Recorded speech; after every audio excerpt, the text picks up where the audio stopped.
अभी इस बारबीज की कहानी में आप सभी का स्वागत है। तो यहाँ पर अभी रात का समय है, सभी लोग आराम से सो रहे हैं। तो देखते हैं आज की कहानी में क्या होता है। और तभी वहाँ पर चंदा आ जाती है।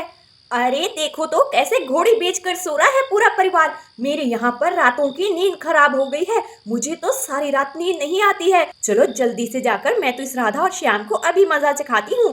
राधा राधा, वो राधा, अरे बहरी हो गई हो क्या? मेरी बात नहीं सुन रही है तुम्हें?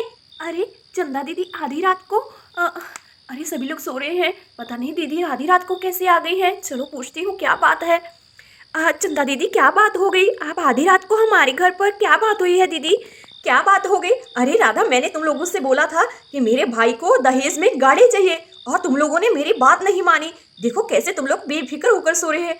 अरे श्याम से बोलो पैसे इकट्ठा कर ले और मेरे भाई के लिए दहेज में गाड़ी लेकर आए। आपसे हमने बोला है ना कि हम सिमी की शादी में उसे गाड़ी देंगे, आपके भाई को दहेज में गाड़ी जरूर मिलेगी। लेकिन आप आधी रात में ये सब बातें हमें क्यों सुनाने आई हैं? अरे मैंने सोचा तुम लोग बेफिक्र होकर सो रहे होगे, कहीं तुम लोग भूल तो नहीं गए हो कि तुम लोगों को पैसे इकट्ठा करके गाड़ी खरीदनी है। चंदा दीदी देखिए, धीरे बोलिए, सभी लोग जग जाएंगे। अगर सिमी ये बात सुन लेगी तो दीदी अच्छा नहीं होगा। सिमी को ये बात नहीं पता है कि आप लोगों ने गाड़ी की मांग की है। अरे अरे, बता भी दोगी तो क्या हो जाएगा? मेरे भाई से रिश्ता तोड़ देगी? मेरे भाई को क्या लड़कियों की कमी है क्या जो तुम मुझे ये सुना रही हो? पहले हमारे घर में गाड़ी आएगी, उसके बाद ही राम और सिमी की शादी हो पाएगी। आई बात समझ में?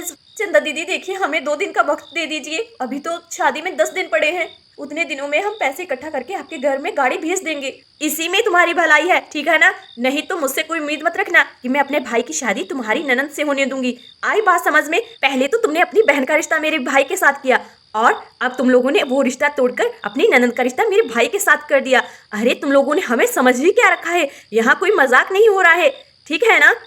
दीदी मैं आपकी बात समझती हूँ, ये सब कैसे हुआ ये आप भी अच्छी तरह से जानती हैं।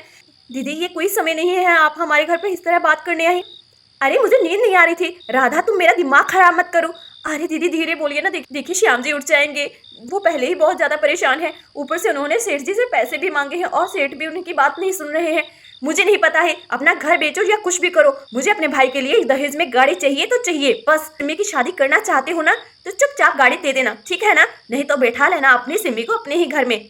चंदा दीदी मैं आपके आगे हाथ जोड़ती हूँ, हमें कुछ दिन का समय दे दीजिए। आपको पता ही है ना इतनी जल्दी हम लोग पैसों का इंतजाम कैसे करेंगे। दीदी आपको तो सारी बात पता है, अभी थोड़े दिन पहले तो हमने सिमी की सगाई की है और इतनी जल्दी हम लोग गाड़ी का इंतजाम कैसे करेंगे। मैं आपसे वादा करती हूँ कि आपके भाई को हम दहेज में गाड़ी जरूर देंगे। अरे भाभी आप ये क्या कर रही हैं?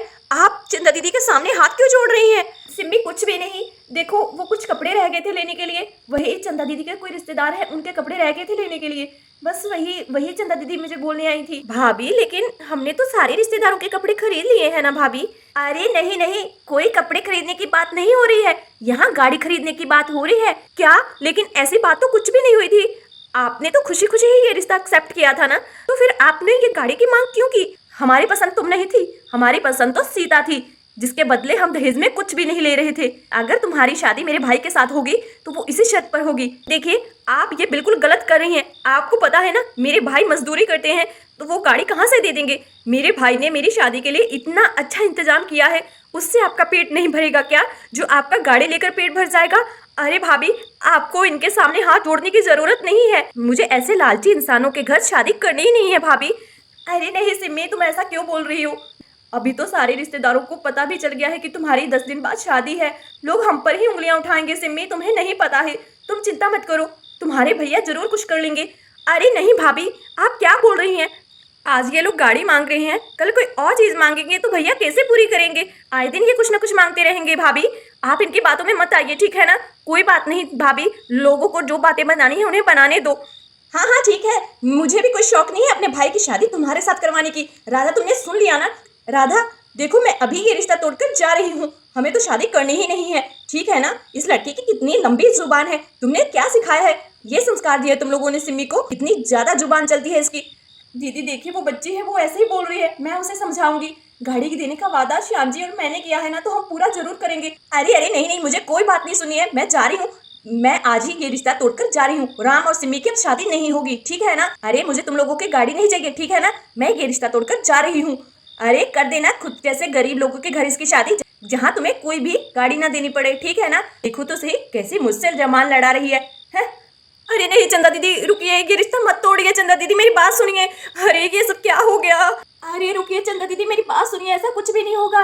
अरे चंदा दीदी रुक जाइए, क्या कर रही हैं आप? मत तोड़िए ये रिश्ता, देखिए सिमी का रिश्ता मत तोड़िए चंदा दीदी। अरे राधा क्या हुआ, क्यों चिल्ला रही हो आधी रात को? अरे श्याम जी वो चंदा दीदी।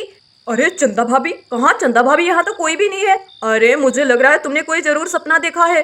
अरे हाँ अभी तो आधी रात है। अरे ये कैसा सपना था? श्याम जी आप सही बोल रहे हैं, मैंने सच में एक बहुत ही बुरा सपना देखा था। हाँ हाँ तुमने जरूर कोई सपना देखा है।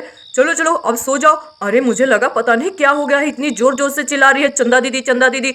अरे मेरी भी नींद खराब कर दी है, चलो मैं भी सो जाता हूँ। ओफो, सपने में मैं तो डर ही गई थी। मुझे लगा सच में ही चंदा दीदी ने रिश्ता तोड़ दिया है और सच में ही वो गाड़ी की मांग कर रही हैं। अरे चंदा दीदी तो इतनी अच्छी है, उन्होंने तो हमसे कुछ भी नहीं मांगा। अरे मैं भी कैसे कैसे सपने देखती रहती हूँ।